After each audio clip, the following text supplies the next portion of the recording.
เราได้ทำการรับข้อมูลจากเอื้อยเพิ่นแล้วเด้อตอนนี้กำลังตรวจสอบระบบของก้อนข้อมูลฮาร์ดดิสก์อยู่เนาะว่าเกิดจากสาเหตุอิหยัง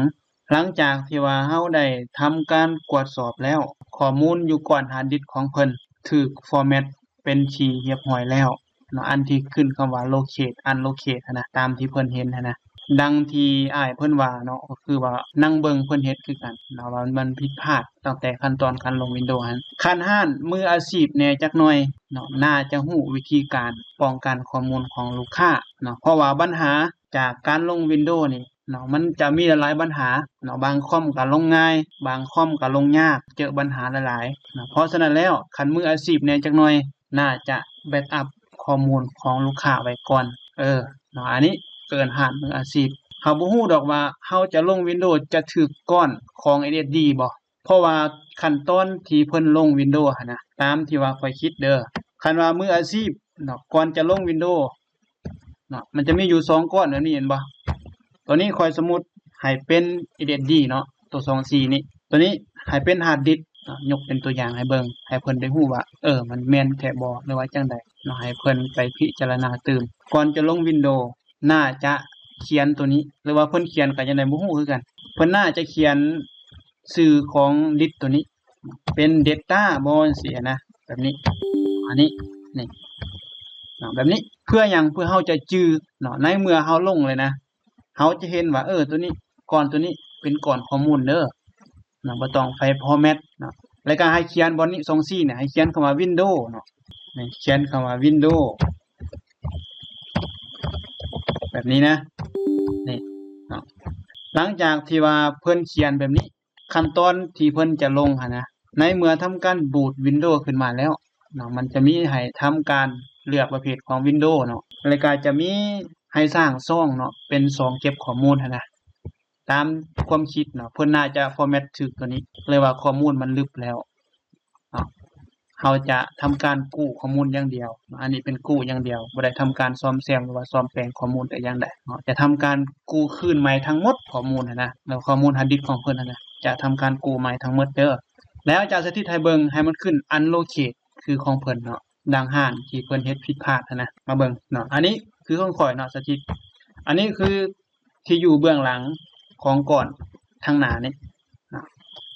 บัดนี้ข้อยจะฟอร์แมต 2D เนาะหรือว่าเฮ็ดให้มันเป็น unlocate คือบางกี้เนาะลองเบิ่งเด้อคลิกเข้าเบิ่งนะตอนนี้ข้อมูลใน 2D ของข้อยมีประมาณนี้นะยกตัวอย่างคล้ายๆคือข้อมูลของเพิ่นนั่นแหละนี่ข้อยปะข้อมูลในนี้เนาะมีอยู่โฟลเดอร์อันนึงรูปมีอยู่3รูปเนาะมาเบิ่งเนาะบัดนี้ข้อยจะเฮ็ดให้เบิ่งให้เป็น unlocate เนาะว่าแม่นแท้บ่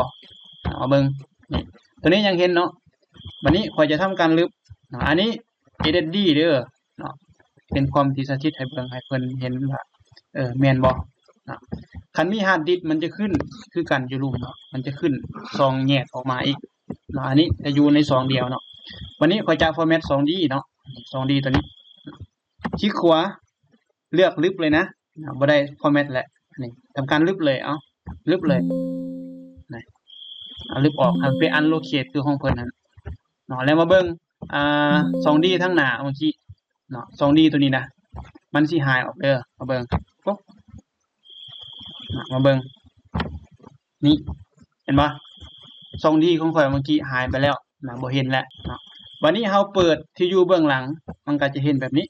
มันสิขึ้นคำว่า unlocate เห็นบ่ unlocate ของเพิ่นเมื่อกี้นะเนาะ unlocate แบบนี้แล้วเห็นบ่แสดงว่าคันขึ้นแบบนี้ข้อมูลได้ทำการลบทิ่มออกไปแล้วคันเฮาจะดึงก้อนตัวเมื่อกี้ขึ้นมาอีกเฮาจะเฮ็ดจังได๋ให้มันแสดงอยู่บนนี้ให้มันแสดงก้อนนึงออกมาอีกเฮาเฮ็ดจังได๋นะคันเฮาดึงขึ้นมาแล้วข้อมูลในฮาร์ดดิสก์ของเฮาหั่นนะมันสิลึกออกทันทีเลยเด้เพราะว่าหยังเพราะว่าเพิ่นได้ทำการลงผิดพลาดได้ทำการฟอร์แมตถูกก่อนของข้อมูลของเพิ่นแล้วนะบ่ต้องแก้ตัวว่า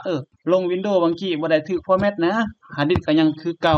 อันนี้เป็นคำแก้ตัวของห้านสามารถที่จะฮ้องพ้องเอาผิดให้เด้อเนาะห้านที่เพิ่นลงหั่นนะเพราะหยังเพราะว่าเพิ่นบ่มีความรับผิดชอบเนาะว่าคำนี้เลยเราสามารถไปเอาผิดห้านที่เพิ่นลงได้ความเสียหายกลับมาได้ให้เพิ่นใช้เป็นสิก็ว่ากันไปรวมกันไปนี่มาเบิ่งนำกันแล้วบัดนี้ข้อยจะดึงตัวนี้ขึ้นมา เนาะให้มันแสดงคือกันเด้ออันนี้ยกตัวอย่าง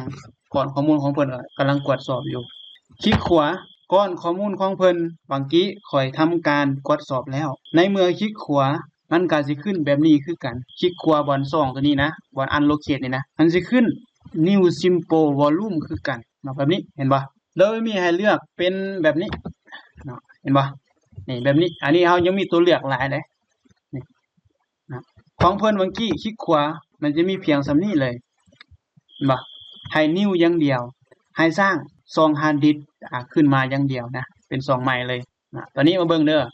นี่2D ยังบ่ขึ้นเนาะข่อยจะสร้างขึ้นมาคลิกขวาบนนี้บน unlocate คล้ายๆกับ hard disk ของเพิ่นนั่นน่ะปุ๊บแล้วให้เพิ่นสังเกตเบิ่งว่าบางกี้เนาะข่อยได้ทำการปะข้อมูลใน 2D แม่นบ่ในเมื่อคลิกnew simple volume แล้วข้อมูลตัวเมื่อกี้ยังคือเก่าบ่หรือว่าลึกเนาะมาเบิ่งนำกันคลิกขวา next next นะ next อันนี้ตั้งชื่อบ่อยากตั้งก็ตั้งบ่อยากตั้งก็ next กด next finish ปุ๊บเห็นบ่ในเมื่อเฮากด next next next next มันจะขึ้น new volume แล้วเห็นบ่นี่ 2D ขึ้นมาแล้วแล้วมันจะมีตัวเมื่อกี้เห็นบ่ขึ้นมาปุ๊บให้ขึ้น format มัน format แล้วทำการลึกข้อมูลสำเร็จเรียบร้อยแล้วนะนี่ 2D ขึ้นมาแล้วนะมาเบิ่งบนนี้เห็นบ่ 2D ขึ้นมาแล้วนะเดี๋ยวรีเฟรชหน่อยนึงนี่นะเห็นบ่ 2D แสดงขึ้นมาแล้วบัดนี้ให้คลิกเข้าเบิ่ง 2D ตัวเมื่อกี้นะสมมุติว่าเป็นของเพิ่นเด้อปุ๊บคลิกเข้าเบิ่งเห็นบ่ข้อมูลตัวเมื่อกี้เห็นบ่ที่โฟลเดอร์เมื่อกี้รูป3รูปเห็นบ่เห็นไปแล้วลึกออกไปแล้วเห็นบ่อันนี้เป็นความผิดพลาดมหาศาลของหารที่เพิ่นลงนะบ่เป็นมืออาชีพพอคันเป็นมืออาชีพเพิ่นน่าจะรู้วิธีเฮ็ดหลายนี้หรือว่าหลายกว่านี้นะวิธีการแบ็กอัพข้อมูลลูกค้าเนาะในเมื่อลงสำเร็จเอาก่อนที่แบ็กอัพ